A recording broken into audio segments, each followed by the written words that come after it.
Assalamualaikum. This is me Muhammad Ismail and you are watching my YouTube channel Nursing with MS Smile tutorial. I hope that you will be always pretty fresh and good as morning flowers. आज के इस video lecture में हम MCQs explain करने वाले हैं। तो आज के इस वीडियो लेक्चर में हम रिप्रोडक्टिव सिस्टम जो कि mail and female both reproductive system के 10 इम्पॉर्टेंट MCQs जो कि मोस्ट ऑफ द एग्ज़ाम में रिवाइज होते आ रहे हैं उस 10 MCQs को एक्सप्लेन करेंगे। इससे पहले कि अगर आप लोगों ने mail and female reproductive system की कंप्लीट वीडियो लेक्चर जो कि कंसेप्चुअल एंड MCQs दोनों के बेस पे था वो नहीं देखा है तो mail and female reproductive system की वीडियोस लेक्चर के लिंक इसी वीडियो के डिस्क्रिप्शन में मौजूद है। अगर आपको कंसेप्चुअल बेस पर फुली लेक्चर देखना है तो आप यहीं से जाकर लेक्चर्स इजीली देख सकते हैं। आज के इस वीडियो लेक्चर में हम 10 most of the important MCQs जो कि रिप्रोडक्टिव सिस्टम से मेजॉरिटी ऑफ द एग्जाम में रिवाइज होते आ रहे हैं इसको एक्सप्लेन करेंगे। और आज के MCQs को हम इस बेस पर डिस्कस करेंगे कि आज के इस 10 MCQs से हम तकरीबन 20 to 30 MCQs बनाएंगे। फिर बच्चे कहते हैं कि पेपर मुश्किल था, आउट ऑफ द कोर्स आया था, तो कुछ भी नहीं होता है। वो हो जस्ट क्या करते हैं, वो हो आप लोगों की जो स्टेटमेंट होती है उस स्टेटमेंट में थोड़ा सा चेंजेस करते हैं, ऊपर नीचे करते हैं और वहीं से वो हो बच्चों को कंफ्यूज करते हैं। तो आज आइए आपको मैं सिखाता हूं कि MCQs लोग किस तरह से अटेम्प्ट करते हैं और MCQs का जो स्टेटमेंट है उसको आप लोगों को किस तरह से रीड करना है। बच्चे बोलते हैं कि हमने MCQs तो देखा था, यही MCQs हम रात को देख कर गए थे, मगर जब हाल में गए तो पेपर बिल्कुल ही आउट था, हमें समझ ही नहीं आ रहा था। तो ऐसा कुछ भी नहीं है। वो क्या करते हैं, जस्ट स्टेटमेंट में थोड़ा बहुत चेंजेस करते हैं और उस चेंजेस के थ्रू वो बच्चों को क्या करते हैं, डबल माइंडेड करते हैं। तो आज आइए ये ट्रिक देखिए कि MCQs में चेंजेस वो कैसे करते हैं। तो आज इसी तरह से एक एक MCQ से हम 4-5 MCQs बनाते जाएंगे। तो वीडियो को मेरे साथ लास्ट तक ज़रूर देख लीजिएगा। आई होप कि इस वीडियो लेक्चर में हम एक्सप्लेन करने वाले हैं 10 MCQs, मगर इस 10 MCQs के थ्रू आप 30 to 40 MCQs इजीली अटेम्प्ट कर पाएंगे। So let's begin.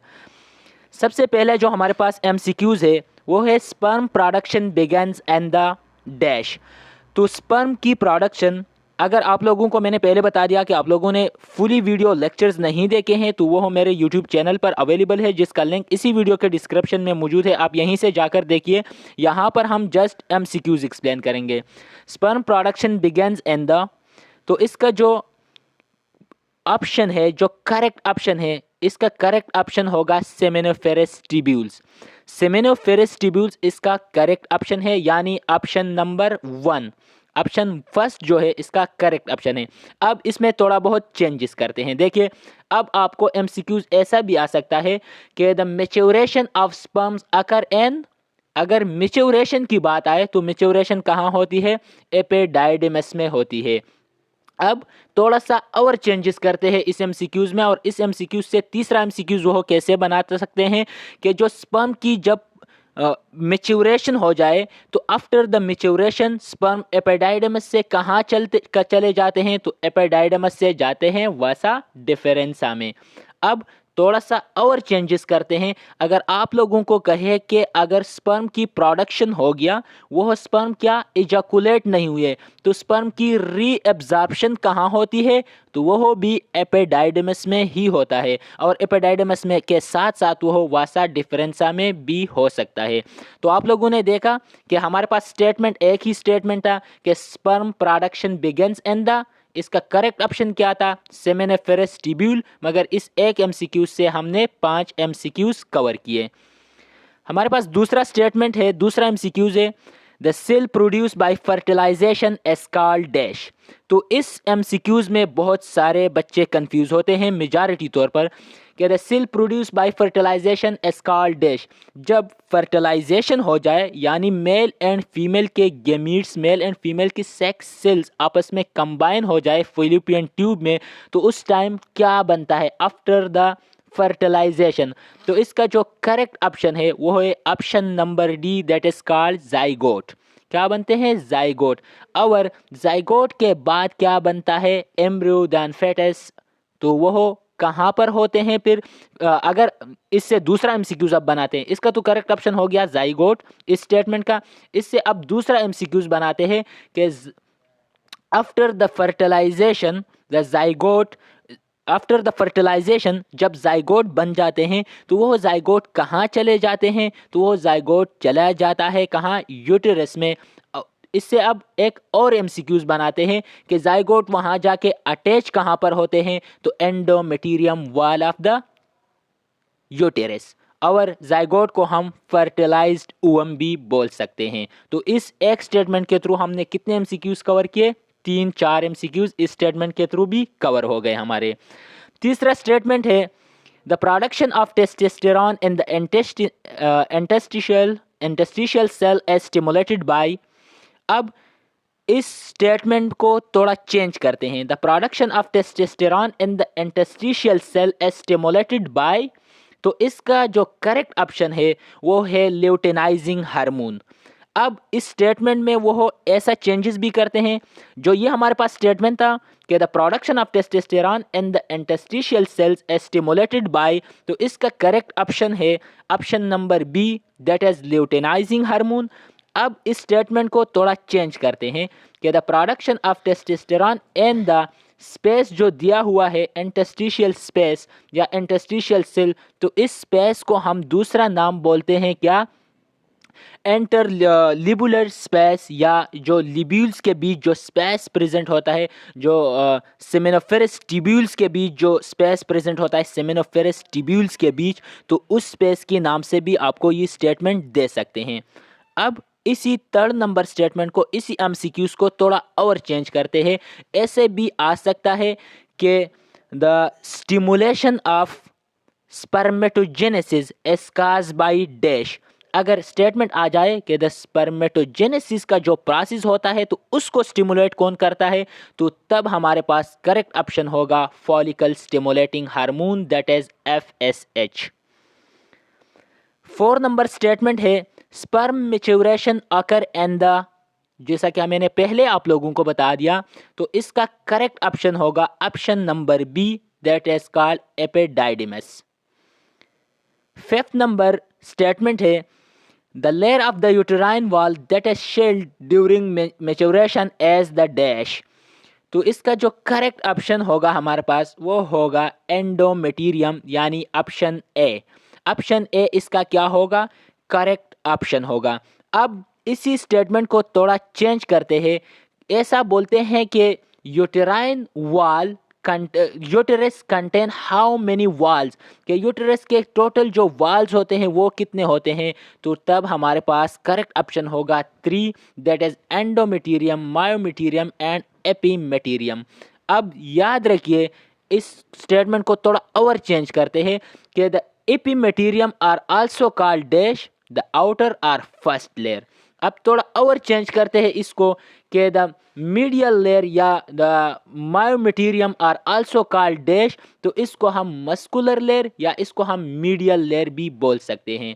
अब इसी स्टेटमेंट के थ्रू एक और एमसीक्यू समझते हैं कि the endometrium of the uterus are also called dash, so the endometrium are also called the anterior or the innermost layer of the uterus। तो इसी एक स्टेटमेंट के थ्रू हमने कितने तकरीबन 5 to 6 MCQs कवर किए। स्टेटमेंट नंबर 6 हमारे पास है the external genitalia of the female are collectively called the, तो इसका जो हमारे पास करेक्ट ऑप्शन है उसको हम कलेक्टिवली वल्वा भी बोलते हैं। क्या? Vulva. The external genitalia of the female are collectively called the vulva, so the correct option is option B. अब इस एमसीक्यूज को थोड़ा चेंज करते हैं, चेंज नहीं करते हैं, इसके जो ऑप्शन है ऑप्शन को चेंज करते हैं। अगर ऑप्शन में आपको वल्वा नहीं दिया गया हो तो इसको एक दूसरा नाम भी बोलता है एक्सटर्नल जेनेटिला को, दैट्स कॉल्ड द पुडेंडम। कि जितनी भी एक्सटर्नल जेनेटिला है इसको वल्वा या पुडेंडम बोलते हैं। तो एक स्टेटमेंट के थ्रू हम 2-3 एमसीक्यूज क्लियर करते आ रहे हैं। स्टेटमेंट नंबर 7 है हमारे पास the hormone that work with estrogen to prepare the endometrium for implementation of the fertilized egg as dash। जो कि एस्ट्रोजन के साथ मिलकर काम करते हैं, वो कौन से हार्मोन है, ताकि जो एंडोमेटेरियम का जो वाल होता है जहाँ पर फर्टिलाइज ओवम अटैच होते हैं उसको प्रिपेयर करते हैं, उसको क्या करते हैं, प्रिपेयर करते हैं। तो वो कौन से हार्मोन्स होते हैं जो एस्ट्रोजन के साथ मिलकर काम करते हैं। तो the correct option is option number D, that is progesterone. Statement number 8 है हमारे पास, the average menstrual cycle is, जो एवरेज मेंस्ट्रुअल साइकिल होता है तो वो कितने दिन का होता है, 28 days. So the correct option is option number D. अब इसमें चेंजेस कर सकते हैं वो कि जो ओव्यूलेशन जो पीरियड के लिहाज से बोलते हैं, यानी यहाँ पर 14 डेज दिया हुआ है, तो ये 14 जो डेज होता है, 14 डेज पे क्या होता है, एक रिलीज हो जाता है। तो एक रिलीज होने का जो डे है वो डे नंबर 14 होता है, कि जो 14 डे होते हैं 14वें दिन पर क्या होता है, एक रिलीज होता है। मगर जो एवरेज मेंस्ट्रुअल साइकिल का होता है तो वो कितने दिन का होता है मेंस्ट्रुअल साइकिल, 28 डेज का। The correct option is option number D. 9 नंबर स्टेटमेंट है, the structure between the uterus and the vagina is the, जो स्ट्रक्चर प्रेजेंट होता है विजाइना और यूटेरस के बीच, so it's called the cervix. So the option number B is the correct option, that's called the cervix. अब इस statement को थोड़ा चेंज करते हैं। चेंज किस तरह करते हैं, इसकी ऑप्शन को भी चेंज करते हैं और इस स्टेटमेंट को भी थोड़ा चेंज करके देखते हैं। अगर MCQs आ जाए कि जो सर्विक्स होता है तो सर्विक्स कितने होते हैं, जो सर्विक्स प्रेजेंट होते हैं विजाइना और यूटेरस के बीच, तो वो 2n नंबर होते हैं। The one is external and the other is internal, तो 2 सर्विक्स प्रेजेंट होते हैं। अब जो सर्विक्स के बीच जो थोड़ी सी स्पेस प्रेजेंट होती है, जहाँ से सर्विक्स और यूटेरस जो सेपरेट होते हैं, तो उस स्पेस को जो 1 सेंटीमीटर का होता है, जहाँ से ऊपर की तरफ यानी सुपीरियर प्रेजेंट होता है क्या, यूटेरस, और इन्फीरियरली सर्विक्स स्टार्ट होके वो विजाइना को सेपरेट करता है, तो उस स्पेस को या उस जगह को हम बोलते हैं क्या, एस्टमस। तो एक स्टेटमेंट के थ्रू हमने कितने MCQs कवर किए, 3 MCQs हमारे कवर हो गए। और ये वाला जो स्टेटमेंट है, the structure between the uterus and the vagina is the cervix. So the correct option is option number B. अब स्टेटमेंट नंबर 10 है हमारे पास, the hormone that stimulate uterine contraction is, जो यूटेराइन कंट्रैक्शन होता है तो uterine को जो कंट्रैक्ट करता है, तो कंट्रैक्ट करने का काम किसका होता है, oxytocin. So the correct option is option number A. अब आइए इसी स्टेटमेंट के थ्रू जो एस्ट्रोजन दिया हुआ है, तो इसको समझते हैं कि एस्ट्रोजन का हमने पहली बात की कि एस्ट्रोजन का काम क्या होता है, या सॉरी इस तरह बोलते हैं कि एस्ट्रोजन को स्टिमुलेट कौन करता है, तो जिस तरह हमने पहली बात की कि LH यानी ल्यूटिनाइजिंग हार्मोन। और एस्ट्रोजन का सिक्रीशन कहाँ से होता है, तो एस्ट्रोजन की सिक्रीशन जो मोस्टली होता है वो होता है, इस तरह तो हमारे पास ग्लैंड से भी होते हैं, इस तरह प्लेसेंटा से भी होता है एस्ट्रोजन की सिक्रीशन, मगर जो मेनली एस्ट्रोजन सेक्रीट होते हैं वो हो येलो बॉडी, या उसको हम कार्पस ल्यूटियम भी बोलते हैं। सिक्रीशन इसकी कहाँ से होती है, कार्पस ल्यूटियम से।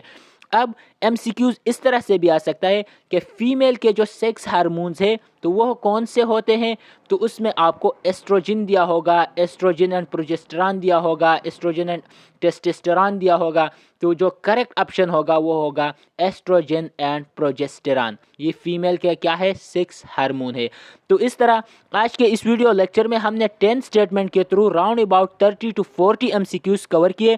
इसी तरह के मजीद MCQs और वीडियो लेक्चर्स की और कंप्लीट वीडियो लेक्चर्स के लिए हमारे YouTube चैनल को सब्सक्राइब कीजिए, साथ में दिए हुए बेल आइकन को भी प्रेस कीजिए ताकि हमारे नए आने वाली वीडियो की नोटिफिकेशन फलक झपकते आपको पहुंच सके। दूसरी वीडियो तक के लिए मुझे दीजिएगा इजाज़त। अल्लाह हाफिज़।